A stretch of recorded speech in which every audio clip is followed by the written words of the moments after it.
Hey guys, welcome back to the shop. Today I wanted to talk about a few common issues that at least I know of on these 570 Polaris Rangers. This would affect the mid-size as well as the full size. I don't know about some of the other series.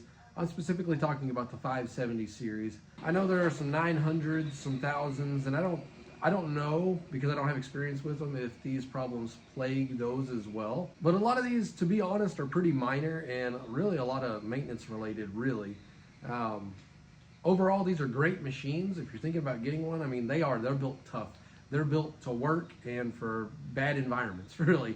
That's the whole idea behind them, right? But regardless, even if they are built tough and for extreme environments, that doesn't mean that you can neglect maintenance on them. So be sure that you're following that prescribed maintenance schedule as you would expect, including your oil, your front differential, your transmission fluid, your radiator fluid, and of course making sure we're getting good quality gas. So let's go ahead and dive into a few of those issues that I'm aware of.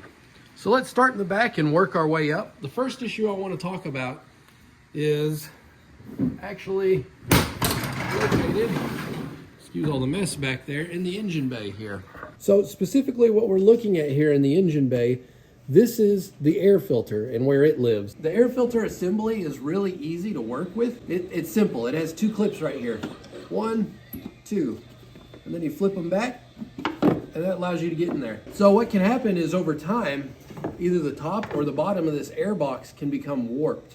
And that's due to this just being sitting on top of the engine where all the heat is rising and the exhaust being right back there.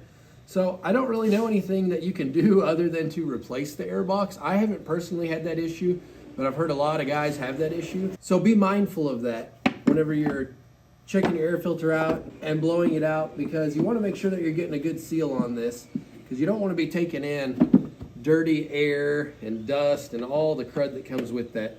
So be sure to look this over every once in a while just to make sure that it's sealing around all sides. So another issue, let's call this more of a complaint because it doesn't actually affect performance in any shape or fashion. But due to the fact that the engine is located where it is, on the back side here, a lot of times what you'll see happen is heat will travel up into the cab. Not really an issue in wintertime, but in summertime, boy, it can cook you. So some people, they like to actually, there's several different things you can do. You can kind of put some insulation in and around under the seat and whatnot. Some people will do that. Some people actually put some electric fans to blow the air back this way, keep it from getting in the cab. So food for thought there. The next thing, and once again, this is really more of a maintenance item. It's a matter of when, not if, but it would be the driveline belt. So the driveline belt lives right in here, and they actually, Polaris knows this. I mean, it's a item that with time is going to have wear and tear and need replaced. And so they made it really easy to take this off. You can see there's several screws here, and to make pulling that belt off easier, there's a special tool that I always recommend to keep with you. But if you ever get in some deep water, this is where you can drain it out of. You can see you can either put a socket on there or even just a flathead screwdriver, multi-tool, whatever, to drain the water out. But it never hurts to keep a spare belt with you, because it's, like I say, it's a matter of when, not if, whenever that belt may fail. And you may kind of know, you'll start to know, because you'll see whenever you put it in high and you start reversing or going kind of slow, it's kind of jerky. That's how you know that belt's starting to get a little bit weak, or at least from what I've seen. So never hurts to keep a spare belt with you.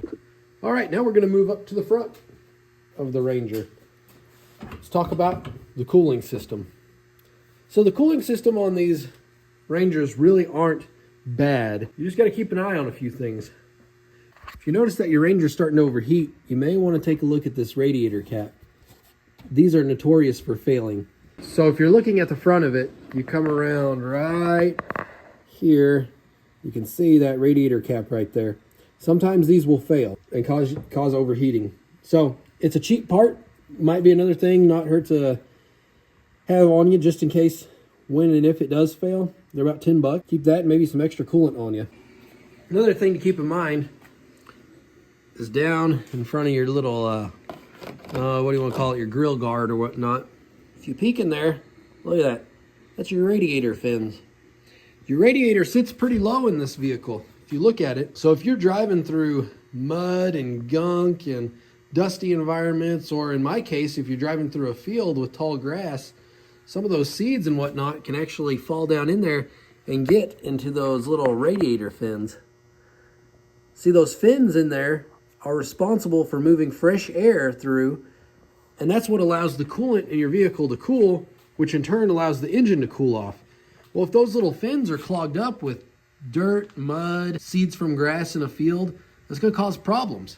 So what you can do is, instead of trying to push that through this direction, try to push it out this way, so on the back side. So that's where you'd pop the hood, you'd come down in here, and you could either pull this this electric fan off. I think it comes off fairly easy. And then you could hit it with some compressed air and push everything out. Or they even make, I think it's called a radiator genie, that you can hook up to a garden hose and start pushing some of that junk out. But keep your radiator clean if you can. That'll help from overheating as well. And I've heard some folks, and I think this is maybe more with earlier models, they'll have issues with the electric fan on here. So my understanding is that the ECM knows a certain temperature that it's supposed to kick on. Sometimes that can be a little bit too high. So you can, I think, reflash. I don't know the terminology. I'm not smart in that regard. But I think you can reflash them to where it kicks on at a lower temperature. So if you want to keep it just a little bit cooler. I know that can become an issue at higher altitudes. Just it may not kick on soon enough before the engine starts really heating up. And then, you know, a hot engine can cause all sorts of different issues. So, you know, as far as issues go, these things don't have a whole lot of them. As everything I talked about here, a lot of it really is just doing that preventative maintenance to try to keep it up and going. They make these things tough. They spend lots of money and time and research on making sure that these are solid machines because they know the workload that's put on them. So guys, that's really everything that I had in regards to the 570 machines here. Like I say, this isn't inclusive of the 900s, the 1000s, and even some of the smaller ones. I'm sure somebody out there is going to make a video to cover those. And guys, this isn't absolutely everything that may be wrong with these. So please share your comments with me of things that you see. If you're a guy that works on these things, if you've had a lot of them, what are some common issues that you see? Leave them down in the comments below to help other guys out of things to be aware of or prepared for. Just like I said about the radiator cap and that drive chain belt there. Those are things that you could keep on hand. And they're really not an issue if you have everything you need on hand to repair it. But if you're out having fun somewhere or you're out working and that fails on you and you don't have the stuff on you that you need to get back to work or to play, then it's not a good time, is it? All right, guys, I appreciate you checking out today's video. Like I say, leave those comments with issues that you've seen. And let me know, how do you like your Ranger? How does it compare to some other brands out there? All right, guys, until the next video, take care.